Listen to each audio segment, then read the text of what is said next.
Used EV prices have been plummeting. Does that make them a bargain, or is it a sign to stay away? If you check Automotive One Ad sites, you'll find they're filled with gently used EVs that have depreciated faster than some of their gasoline counterparts. iSeeCars.com looked at 5 years of its data and found that EVs lost on average 49.1% of their value. That's quite a bit higher than the automotive industry's overall depreciation rate of 38.8%. Even among gas cars, depreciation rates are all over the place. A gas-powered Maserati topped the list, losing 64.5%, while a Porsche 911 depreciated the least at 9.3%. So let's answer that basic question first. Do higher depreciation rates make used EVs a bargain?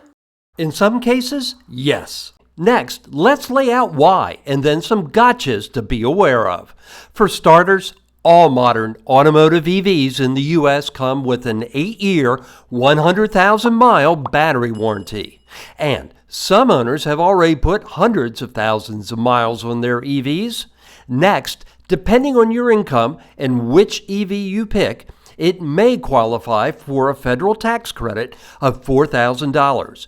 To claim the credit, the used EV has to have a sales price of no more than $25,000 and meet some other criteria. You'll find a link to the IRS page with all the details in the description field and on evrider.tv. Out of all the questions asked about used EVs, the one that probably comes up most is, how long will the battery last? J.D. Power estimates batteries should last 10 to 20 years, with a replacement pack costing $5,000 on average. But keep in mind, that's just an average.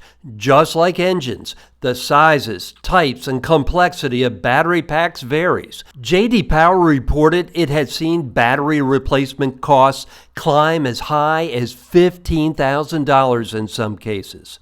The research company found the average EV battery degrades at a rate of 2.3% per year, meaning if you have a battery with 300 miles of range, you would lose about 34 miles of range in 5 years.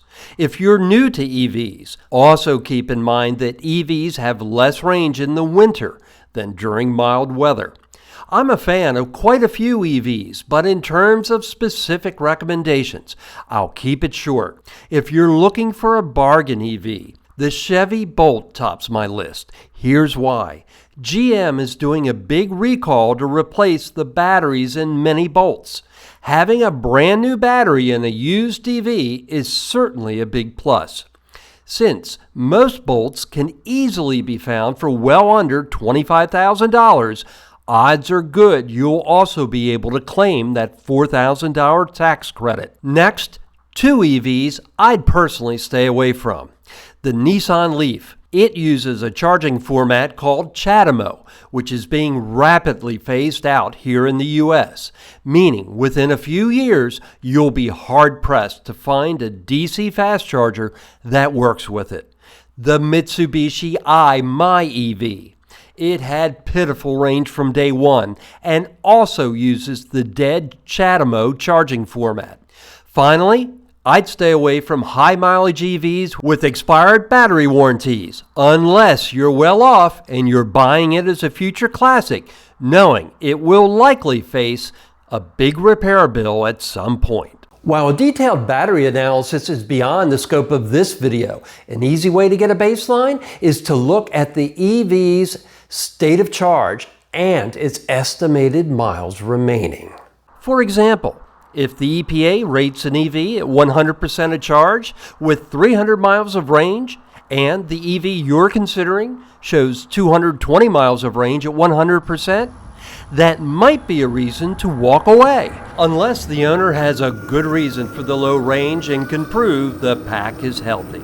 If you've got some general questions about a used EV that you're considering, go ahead and drop me your question in the comments and I'll do my best to answer it. And thanks so much for watching this episode of EV Rider. If you've enjoyed it, please go ahead and give this video a like and subscribe to my YouTube channel so I can continue to bring you more adventures in EV motoring.